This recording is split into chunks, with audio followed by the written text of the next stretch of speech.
I kept thinking of Masta Ace's classic Disposable Arts as I kept listening to my next two guests' album. I wasn't thinking that they obviously copied the album. I just was amazed to hear something that connected in such a way that was a complete album. Each track is together, woven perfectly. The skits support the song supports the skits. The beats are amazing. The voice of the MC is amazing. The album's called Breukelen Story. With that, I want to welcome Marco Polo and Masta Ace to the library with Tim Einenkel. Thanks. What's going on, Tim? Epic intro. Clap it up, y'all. Yeah. There we go. Come on. And thank you for comparing it to Disposable because that is my favorite Masta Ace album. So that's dope. No, of course. So the album obviously starts out with a conversation with you and your dad about moving to Brooklyn.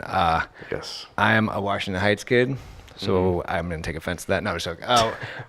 Why Brooklyn? Like, I mean, what is, a kid from Canada? Is it just thinking about Brooklyn? I mean, there was a couple other pieces in the puzzle of the journey, but why I ended up in Brooklyn is really I needed a place to live. And it was like what's available through my small network of people, and a friend of a friend just said basically, I have a friend, he has a room. At that point, I didn't need to hear anything else. It was yes. Where do I sign up? I am about to be homeless in New York. I have an internship at the studio, and I ended up in the downtown Brooklyn area, and I've been there literally since 2002.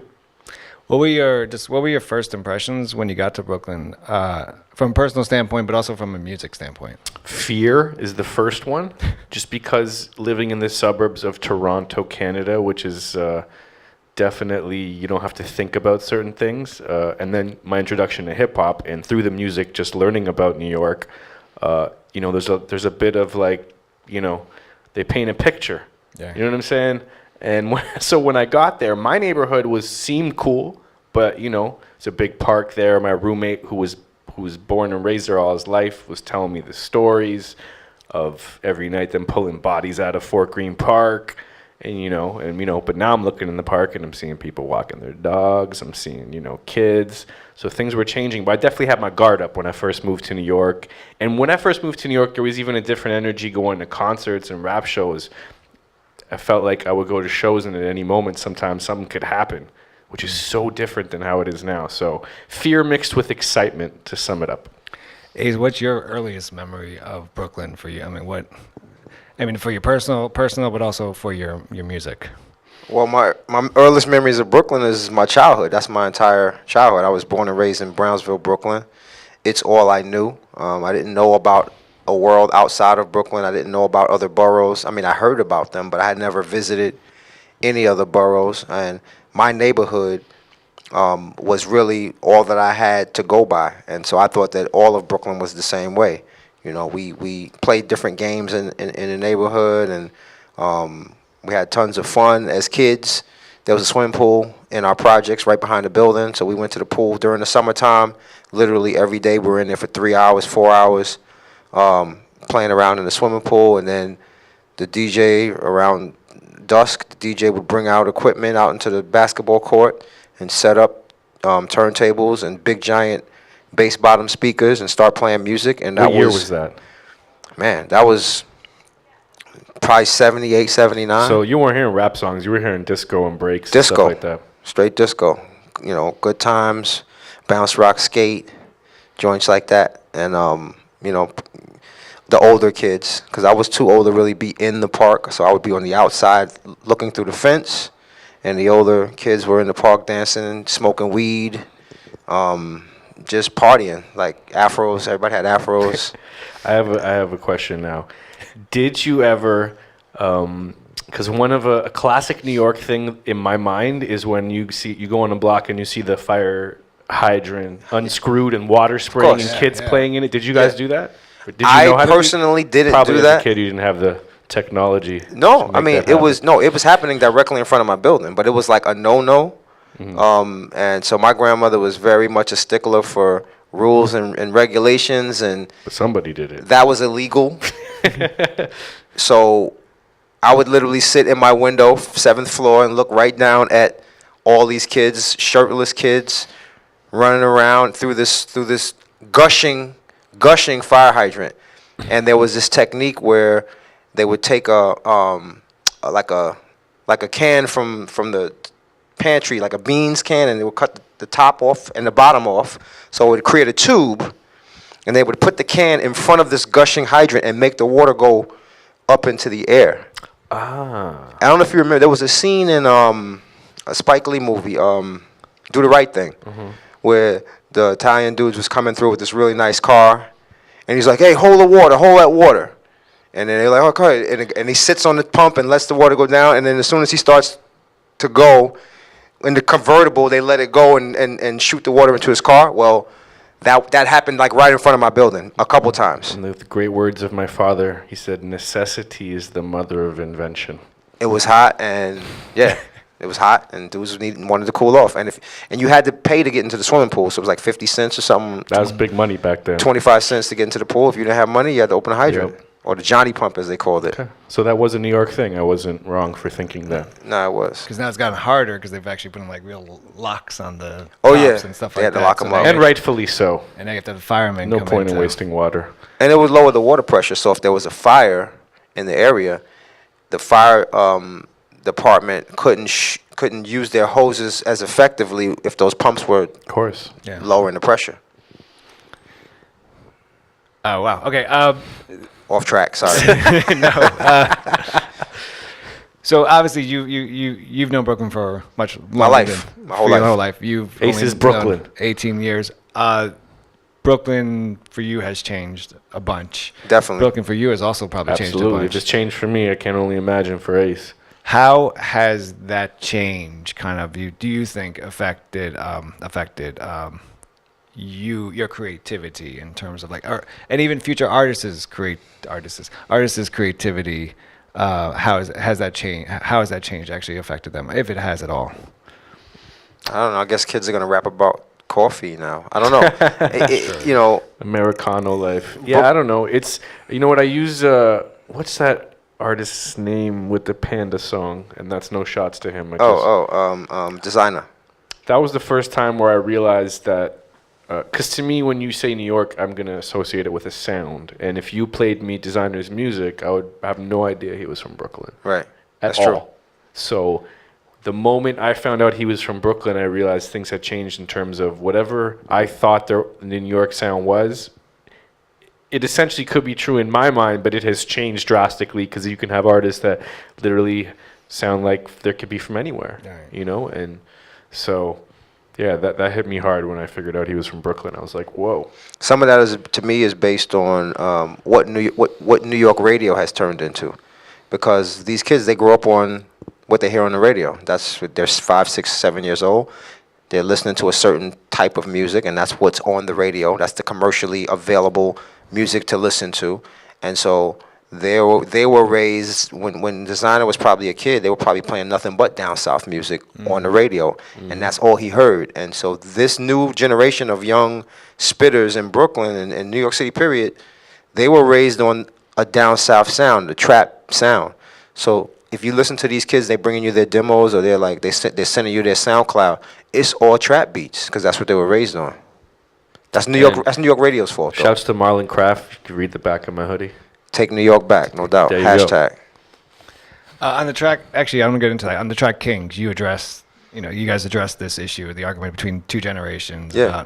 It's been an ongoing argument. It happened with the older generation for you, older generation for you. Now we become the older generation, right? So we don't want to look like we're shitting on younger people's music. Right. Never. How is there a way of getting these two generations on the same page when it comes to talking about hip hop music? For me, I think it's having a mutual respect and open-mindedness to at least hear each other. It's just to have a discussion, to start there, listen to both sides, and basic stuff for me is just dialogue. Yeah. He said it. He hit it right on the head. It starts with that. It starts with conversation and dialogue. The song with me and Marlon Craft on the album, which is called "Wannabe," is kind of like, to me, that dialogue between two generations, the conversation. My generation, a lot of us tend to be very close-minded to all new music. It's like, and we put it all in one big pile. Oh, that's all garbage. It's all garbage, and it's not all garbage. A lot of it is garbage, but you got to be willing to take the time to kind of sift through the garbage and find good stuff. And you got to open your mind to it. Otherwise, the dialogue ends right there. Because the young people, they're gonna be the same way. A lot of them, they're like, oh, that's y'all. That's that old stuff. We ain't into that. We on something new. We on a new wave. But they got to be willing to be open-minded too. And I think some summits, some panels, some conversations can lead us down a better path of understanding. Yeah, people are they have fear about change. This applies to everything that people they're not familiar with. It's automatically this feeling of hatred. I don't know what that is, so it's bad, and fuck it. And so, yeah, definitely having a conversation would be helpful. Because there's a lot of new stuff out there that's dope to me. Like, I don't hate on everything. A lot of it doesn't speak to me, but there's some kids doing some really, really creative stuff.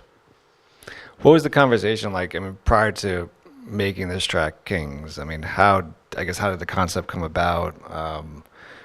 That was straight me kind of making some beats with Ace in mind, and that was all him coming up with that concept. I heard the beat, and it spoke to me in a certain way, and I really believe that most of my songs, my best songs, write themselves. I hear the beat, and it immediately transports me someplace, takes me right into the first line of the song, and something about the mood and energy of the beat make me write words that fit what I'm hearing when I hear the beat. And so the Kings joint was no different. I heard the beat, and it just spoke to me in a certain way, and it started off in my mind, it started off as like I was gonna kind of just spit, but then as I started writing a couple of lines, it turned into a little bit more of a socially conscious, communally conscious vibe, and I went where the beat took me, and it took me someplace other than just spitting straight rhymes.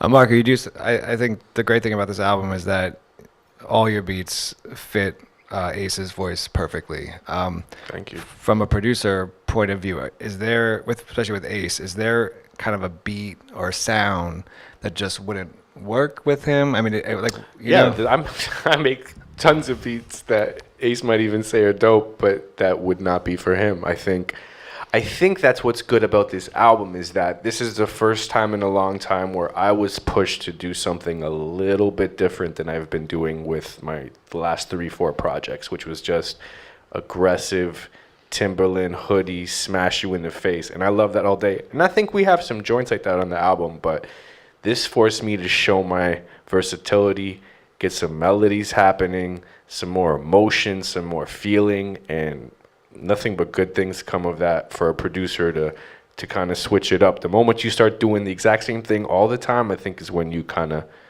burn out. So I like it, and now I'm even trying to take it to some other places with future sounds. So yeah. The track Fight Song featuring Pharoahe Monch, it's again a perfect example of you understanding your artist that you're working with, because Ace should have got co-production on that when I think about it. Just because when I made the original beat, there was drums in it, the whole thing. It's not too late.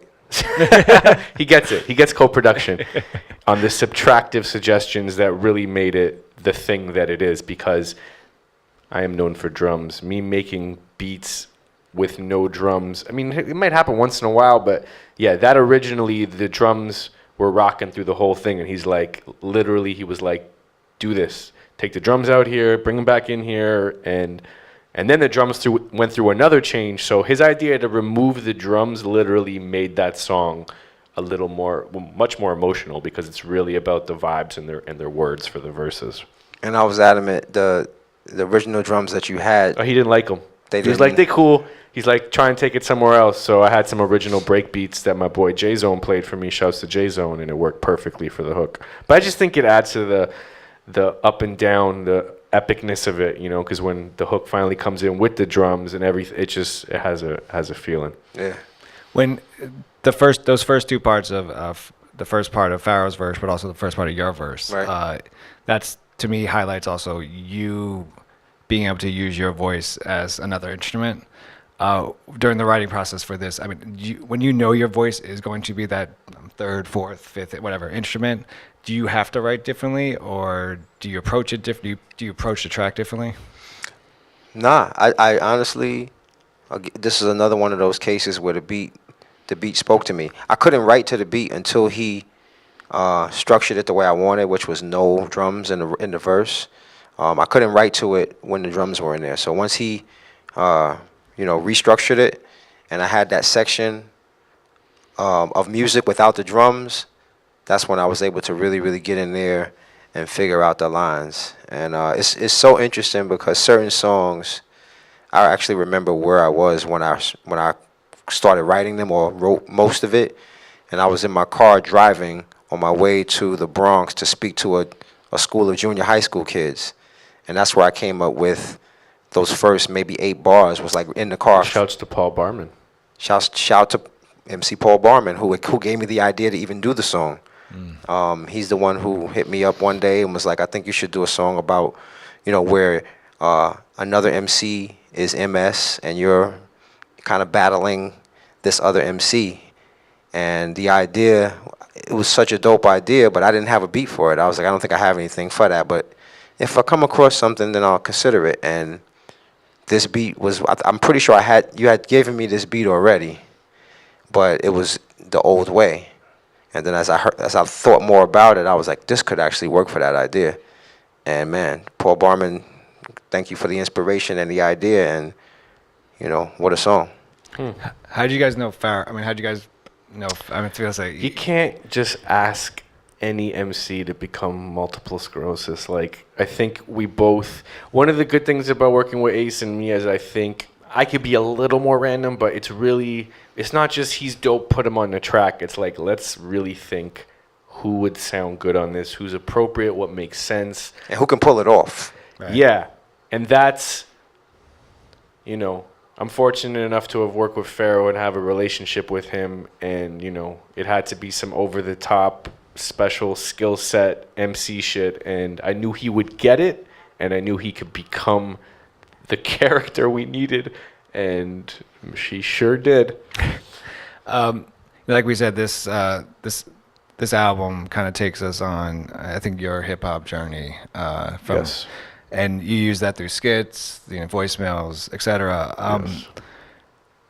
In terms of beats, how do you? I mean, you obviously have the vocal, right? So I could understand vocals more than I could understand beats. So to say, in terms of talking to me, how do you ensure that the listener, through your beats, are going on this kind of hip hop journey with you to New York? I mean, you mean when I'm making them, when I'm mixing them? I guess when you're making them. I mean, the hard part is over once I make beats that Ace is inspired by. That's really the most difficult part, is because he's a picky guy, which is great. It forces me to really push it. Once we had those picked out and laying down songs, then I go into my nerd zones where kind of Ace fell back and he let me nerd out with the mixing and we would do drops together, but like really getting things sounding a certain way, and the clarity and mixing vocals, and the skits and all that was all was written by Ace, and the arrangement. But yeah, man, that's what I love to do. I love to mix, master, and be involved in how things can sound, make it sound big and better. And sonics are really important to me, although I'm convinced literally 20% of the world will notice the things that I do, and everyone just hears the same shit. Right. It's for us. Still Lover, one of my favorite tracks on the album. Mine too. It's your ode to hip hop. Why now? Why have this track? And well, I know it was 2018 when it was released, but why have this track now? Why give that ode? Ever since Common did his version of the same concept, I used to love her. I always thought that was a dope song, a dope concept, and it felt like after that many years, it was time to kind of do an updated version of it from my own perspective, because hip-hop had gone through a bunch more changes from the time that Common was talking about it to now. There's been a lot of different, changes and things that the culture and the music has gone through. So I thought, let's talk about it in terms of right now and how she's gone from there to here.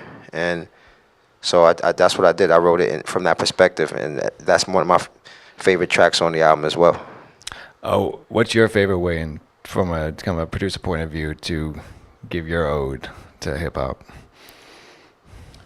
My way to give my ode, I think, is just to not be whack and push myself to be as great as I can all the time. And studying, this is really important for me, but studying where all this came from, I feel like it's really important to study, respect, see where things came, how they're changing, and what I could do through my beats that could be different, not really bite, but like take that energy and do my own thing, I mentioned disposable arts at the beginning for the intro, and as I was listening to Still Love Her, I could only think of the track Hold You on that album, which was also another, a letter to hip hop as well. And you mentioned it before in your answer, but what do you think for you, what has been the major change from when you wrote Hold You in 2001 to Still Love Her now? Well, Hold You was a little bit more of a specific song. I was rapping about the microphone, and it's amazing because to this day, a lot of people still didn't get that I was rapping, that the girl in the song was actually the microphone, and Jean Grey she rapped from the perspective of being the microphone. Did you ask her to be a microphone? Yes. That's amazing. Yeah. Love stories. But it was just I think I was kind of in the same space mentally in terms of the technique that I used. Turning an inanimate object into a person.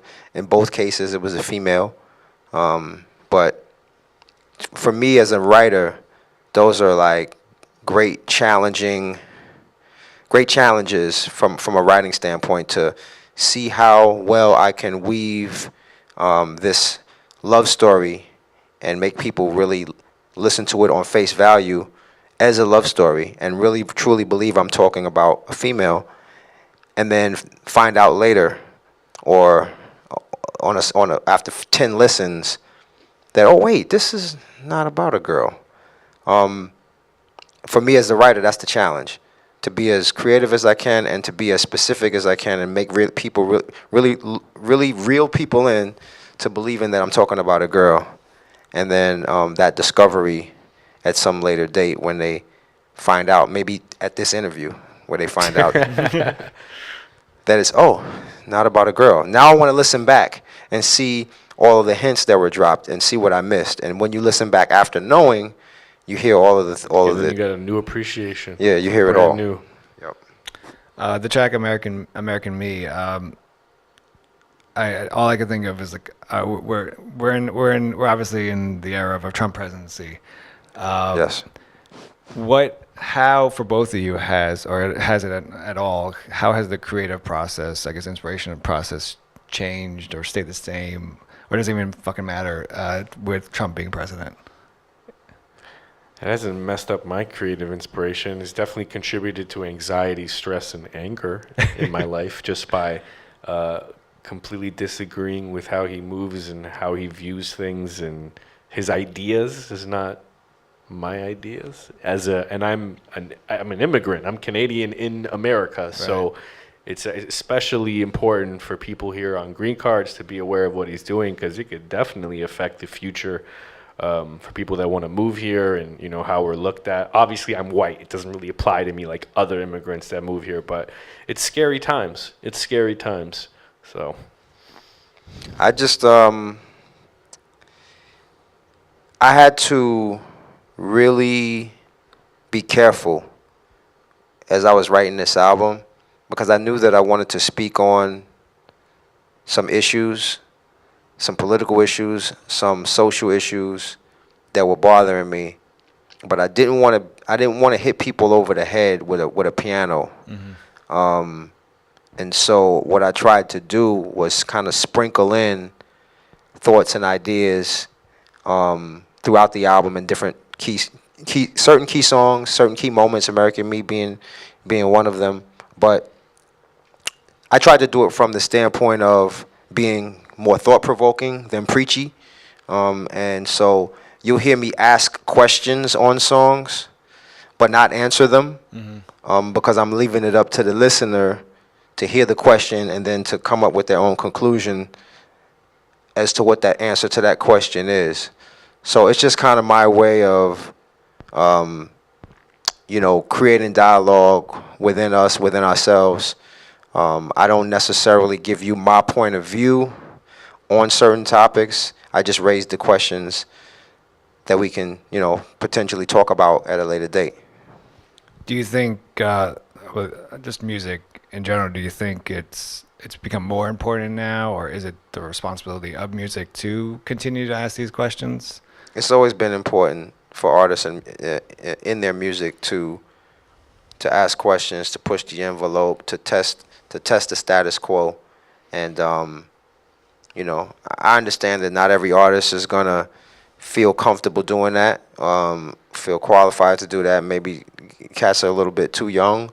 Maybe they didn't pay attention. They're not paying attention like that. I mean, I think about when I was 18, 19. I didn't care anything about politics. I didn't know what was going on.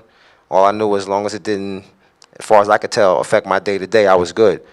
So I mean, I think a lot of young people might, mentally might be in that place. But for those artists that have that platform and can do it, I think that it's absolutely important. It's part of music. It's always been part of hip hop to be socially conscious and to speak on topics. And hopefully, hip hop's voice will continue to do that on some level.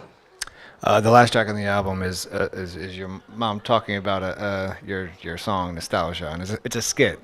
So two questions: why leave us with a skit? But then also, what is for you? What's the importance of this track Nostalgia for you, in terms of your personal life and your hip hop career? So many things about that song are important to me. It's definitely the first song that.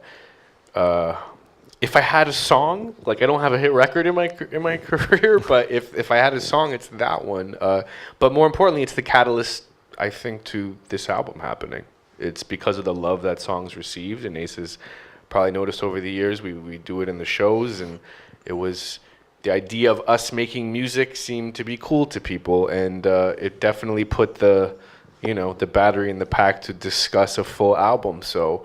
The video's got crazy love. It continues to grow. It's got like 7-8 million views, and yeah, it's a very important song for me. Why, when your mom's talking in the skit, she's talking about the video. I'm just curious, why did you guys consciously make her talk about the video versus just the song itself? I don't think that was anything it was probably just an Ace writing thing. Yeah, it wasn't an it wasn't. I overthought that one. Yeah. You're welcome. No particular deep meaning behind it, but just that acknowledgement of my voice over his beats and how she recognized that was cool. Okay. Yeah. And then there we go.